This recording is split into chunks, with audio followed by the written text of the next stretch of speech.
Este es el tercer video de una serie de videos que he estado publicando de la gran mentira del FMLN en el Mozote. Hoy quiero dejarte a uno de los grandes historiadores que hicieron un estudio, un análisis de lo que sucedió para después pasar a los informes de las exhumaciones, los informes de las diferentes entidades de gobierno y seleccionar el más verídico. Hoy te dejo este video para que tú juzgues, saques tus conclusiones, y es un complemento a la gran mentira en la primera parte que hice de la masacre en el Mozote. Soy Marden Platero, disfruta el video.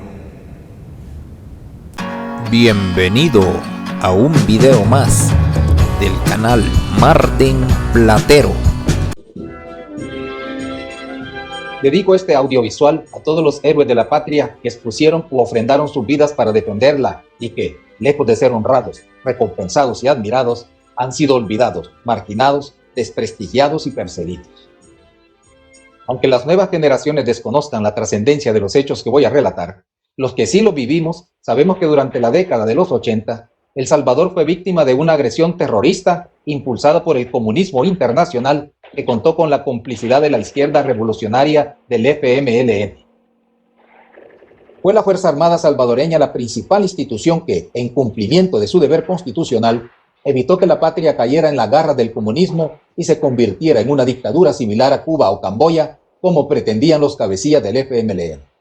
Surgieron así héroes, adalides y mártires. Los más destacados se convirtieron en imborrables símbolos de honor, valentía y patriotismo.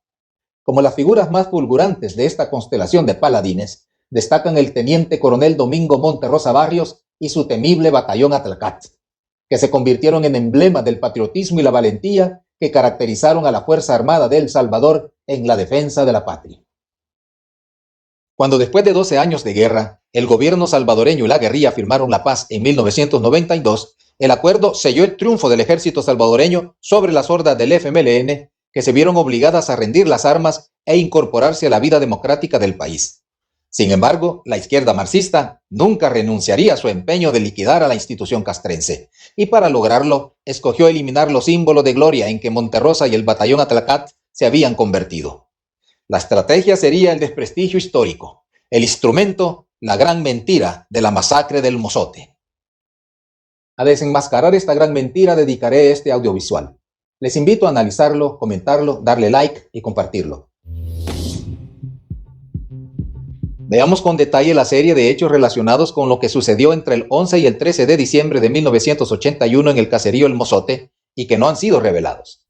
El caserío El Mozote, ubicado al noreste del departamento de Morazán, estaba emplazado en una zona de control guerrillero.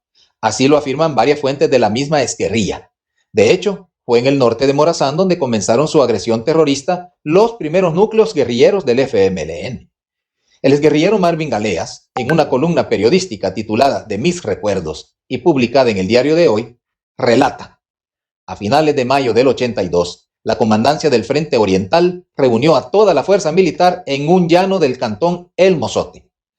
Asimismo, el guerrillero Héctor Ibarra Chávez, de seudónimo Genaro, afirma en el libro La Brigada Rafael Arce Sabla, Misión Cumplida, que fue en el norte de Morazán donde se creó, inmediatamente después de los sucesos del Mozote, la brigada terrorista Brás. Estas dos declaraciones demuestran que aún después de la supuesta masacre, la guerrilla conservaba sus principales reductos en el norte de Morazán. Lo que en realidad sucedió fue que en el Mozote, tropas del batallón Atlacat fueron objeto de una emboscada por parte de terroristas del FMLN en el marco del operativo Rescate de Morazán llevado a cabo en diciembre de 1981. Según los anales militares, parapetados dentro de las casas de los lugareños, los terroristas abrieron fuego, el cual fue inmediatamente repelido por los soldados del batallón Atlacat, que se dirigían hacia el campamento guerrillero La Guacamaya. Tras la fallida emboscada, el ejército salvadoreño no negó que en los combates pudieran haber muerto personas civiles, incluso niños, pues nunca debe olvidársenos que la guerrilla los utilizaba como combatientes o escudos humanos en el marco de una sostenida estrategia vil, deshonrosa y cobarde. Del hecho, pues, fueron responsables las fuerzas terroristas del ERP que habían establecido posiciones en el caserío. En el libro Memoria de un guerrillero, Juan Ramón Medrano, de seudónimo Comandante Balta, narra que familias enteras, abuelos, padres, madres y niños, eran incorporadas en las filas guerrilleras. En su libro Mi Guerra, el también ex guerrillero Raúl Mijango describe el reclutamiento de niños de entre 9 y 11 años en una escuela para guerrilleros de Morazán que dirigía el sacerdote belga Rogelio Poncel. A estos niños, la inocencia se les transformó en una clara decisión de matar o morir. Así lo afirma Marvin Galeas en una columna periodística publicada en 2006 en el Diario de Hoy, titulada Los niños de la guerra. Galea afirma que los menores que destacaban en el combate pasaban a formar parte de una fuerza especial integrada por niños, llamada Los Samuelitos, nominada así por un adolescente de seudónimo Samuel, muerto en combate. También se deja entrever en el libro La Última Guinda, de José Rutilio Quesada, que los terroristas usaban de modo ordinario a la población civil, incluyendo niños lactantes, mujeres y ancianos, como escudos humanos.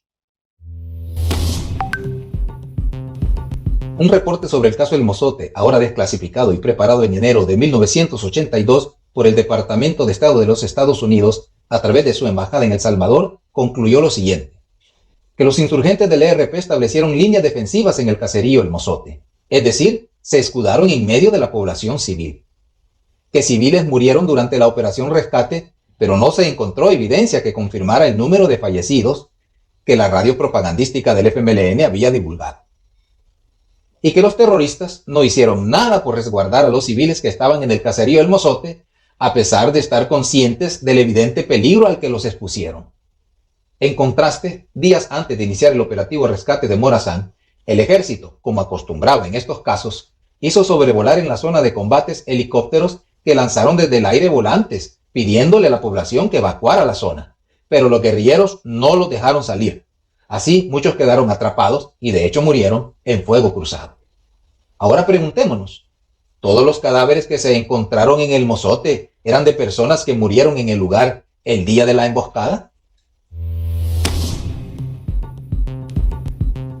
Por solicitud de enemigos de la Fuerza Armada, el equipo de antropólogas forenses argentinas, organización patrocinada por la Fundación Open Society del multimillonario George Soros, uno de los enemigos más feroces de las Fuerzas Armadas soberanas en todo el mundo, exhumó los restos óseos encontrados en El Mozote 11 años después del suceso. Pues hasta Mercedes Doretti, miembro de ese equipo, dijo ante el juez bajo juramento que nadie puede asegurar que todos fueron asesinados ahí. Esta afirmación da pie a la sospecha razonable de que con el tiempo la guerrilla trasladó al Mozote cadáveres de niños o civiles para simular el escenario de una matanza y culpar de ella al ejército salvadoreño.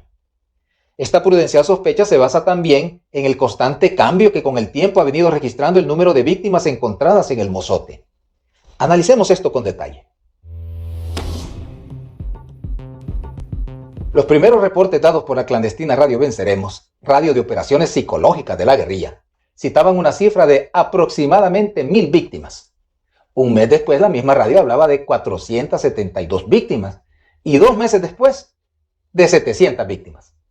Por su parte, el informe de la cuestionada Comisión de la Verdad daba una cifra de más de 200. El equipo de antropólogas argentinas, ya citado, afirmó que eran 282. La Comisión Interamericana de Derechos Humanos habla aproximadamente de 498. Y una resolución judicial emitida el 1 de septiembre de 1993 afirma que en el lugar se encontraron 119 osamentas. Para rematar las enormes inexactitudes, en diciembre del 2017, el entonces presidente de la República, el excomandante guerrillero Salvador Sánchez Serén, oficializó la cifra de víctimas de El Mozote en 978. Pero un año después, el mismo gobernante elevaba las víctimas a 1,725. Es decir, la cifra de víctimas del Mozote ha venido oscilando entre 119 y 1,725. Si se considera que en el tiempo en que sucedió el hecho solamente había una treintena de casas en El Mozote, la cifra máxima de víctimas daría un promedio de 57.5 personas por vivienda. Las inexactitudes tan abismales en un dato tan importante cubren con un manto de duda razonable la veracidad de las versiones sobre una matanza de grandes proporciones. Pero aún con las deficiencias que el montaje de una supuesta masacre pudiera tener, la izquierda continuaba señalando como culpable al teniente coronel Domingo Monterrosa. Monterrosa, y con demasiada razón, era considerado por los terroristas el militar que más daño les causaba en el campo de batalla. El odio de los marxistas y neomarxistas hacia él es incurable. Pero la verdad es que, aunque lo hubiera deseado, Monterrosa no estuvo en el Mozote.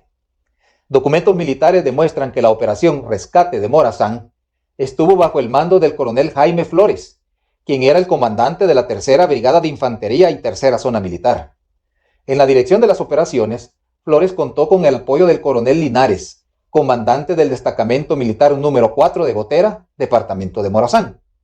Los reportes castrenses afirman que Domingo Monterrosa llegó al lugar 2 días después de concluido el operativo. En conclusión, lo que sucedió en diciembre de 1981 en el caserío El Mozote fue una artera emboscada del ERP contra tropas del batallón Atlacate. Las muertes de civiles en el lugar fueron responsabilidad de los terroristas, que usaron a campesinos como escudos humanos y a niños como combatientes. No se descarta que, pasado el enfrentamiento, los terroristas hayan utilizado el Mozote como campo de enterramiento de personas muertas en otro lugar, con el objeto de crear la narrativa de una inexistente masacre. También, nadie ha podido fijar el número de víctimas civiles. Y para terminar, el coronel Domingo Monterrosa no estuvo en ese lugar cuando sucedió la supuesta masacre. Cada vez son más las dudas que se ciernen sobre la versión hoy más conocida de una supuesta masacre acaecida hace 38 años en el cantón El Mozote. Verdades que son claves para aclarar este suceso aún se mantienen ocultas. Otras han sido evidentemente distorsionadas y otras muchas quizás no se conocerán jamás. Pero no podemos justificar la mentira, y menos cuando tiene como objeto distorsionar la verdad para desprestigiar a la institución más gloriosa con que cuenta la República. Pero los que todavía creemos en la importancia y la valía de nuestra Fuerza Armada, debemos unirnos y dar, sin temor, un paso al frente en su defensa, y honrar a sus heroicos miembros y a sus familias, tanto a los que sobrevivieron como a los que perdieron sus vidas por todos nosotros. Hermanos salvadoreños, unámonos. Por El Salvador, cualquier cosa, en cualquier parte. Sé que un grupo no va a estar de acuerdo y sé que otro grupo va a cuestionar. Déjanos tus comentarios, déjanos, sé educado, déjanos tus comentarios, tu punto de vista, y no te olvides de suscribirte al canal, dejarnos un like si te gustó el video y una notificación en la campanita. Feliz noche para todos, feliz día o feliz tarde.